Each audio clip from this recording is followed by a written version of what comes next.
याच्यामध्ये पण मंजिरी तशीच नॉर्मल दिसतीये. पुढचा फोटो बघू.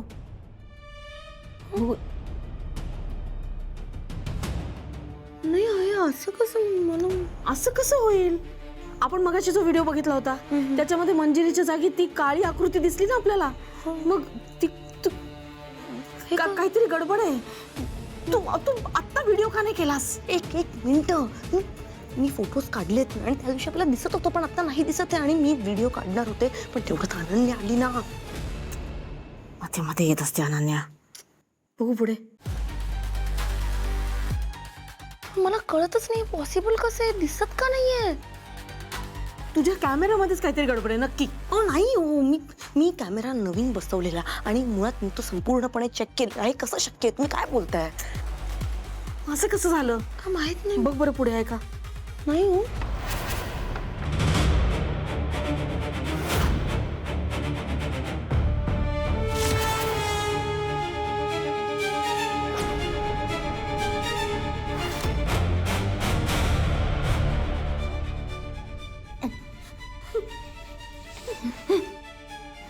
काय चाललंय दोघींचं? काही नाही. नाही कुठे काय? काही नाही. काय मॅडम फोन मध्ये काय फोन काही नाहीये. फोटोज आहेत, फक्त फोटोज आहेत. हे काय आहे? हा काय फोटोज आहेत. तुम्ही छान दिसत होतात ना म्हणून. हो.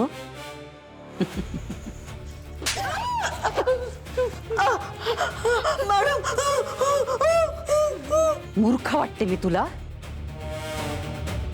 तुला काय वाटतं मला काही कळत नाही? माया, भीती तुझ्या डोळ्यात दिसतेय. तू हे सगळं का करतेस? तुझा काय हेतू आहे? मला जाणून घेण्यात काही इंटरेस्ट नाहीये. पण माझ्याबद्दल जाणून घेण्यात ज्यांनी कोणी उत्सुकता दाखवली ना माया, त्यांना ती खूप महागात पडली, लक्षात ठेव.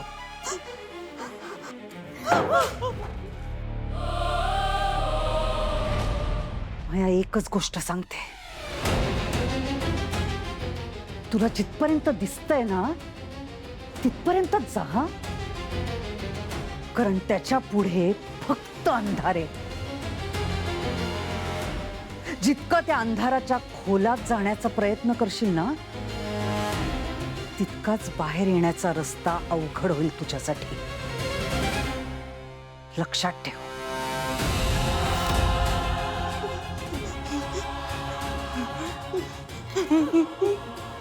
आणि माझ्यासोबत काम करायचं असेल ना, तर जेवढं मी सांगते तेवढंच करायचं. स्वतःचं डोकं चालवायचं नाही.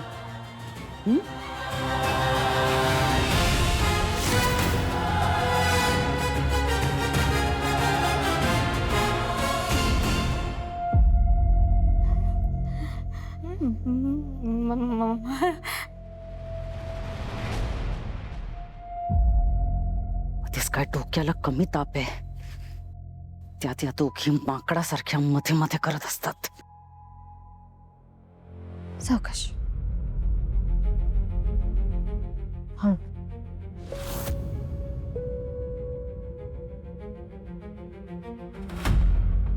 बसा.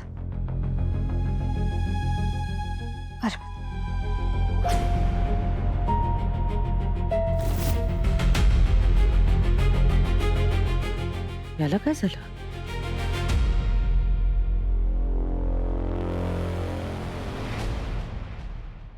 कुठे गेला होता तुम्ही दोघं?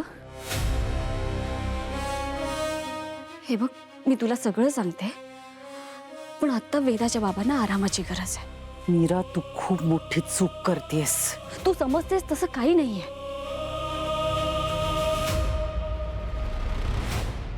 हे बघ, 2-3 दिवस झाले ते नीट खात पीत नाहीयेत, म्हणून अशक्तपणा आलाय त्यांना. पायरीवरून पाय घसरला त्यांचा, पाय मुरगळले. मीरा, मी तुला पुन्हा विचारते, तुम्ही दोघं कुठे गेला होतात? बाबांना भेटायला बाहेर गेले होते. काय? माझा गर्भधारण करण्याचा निर्णय त्यांना पटला नाहीये. ते मान्य करणार नव्हतेच, तुलाही माहिती आहे. आणि ते सहजासहजी नाही ऐकणार. म्हणजे तू नाही, ते बघ, काळजी करू नकोस. आमचा निर्णय झालाय आणि त्याच्यात आता काहीही बदल होणार नाही. काहीही झालं तरी सुद्धा.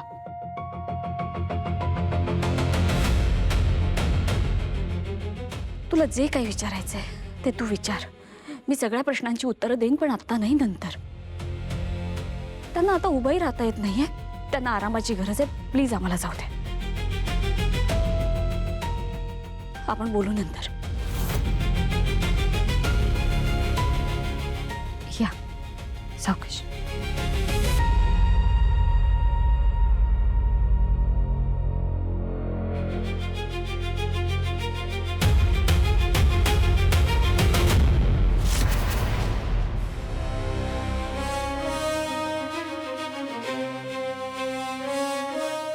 बाबा, त्या मंजिरीकडे प्रचंड मायावी शक्ती आहे.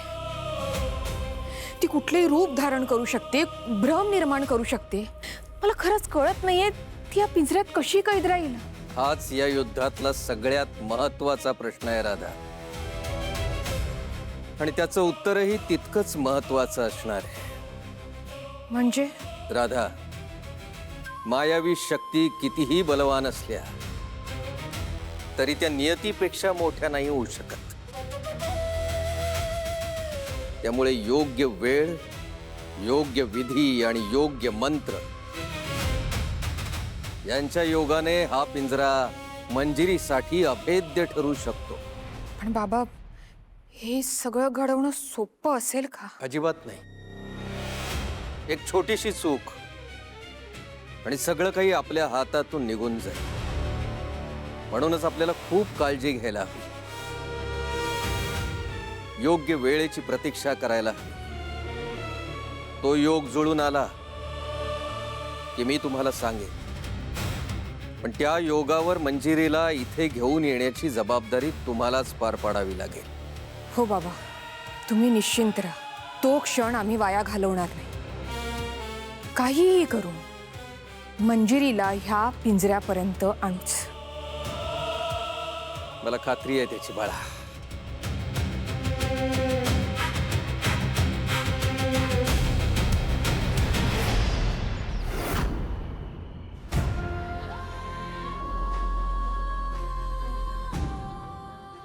मंजिरीला पिंजऱ्यापर्यंत नेणं हे खूप मोठं आव्हान आहे आपल्यासमोर.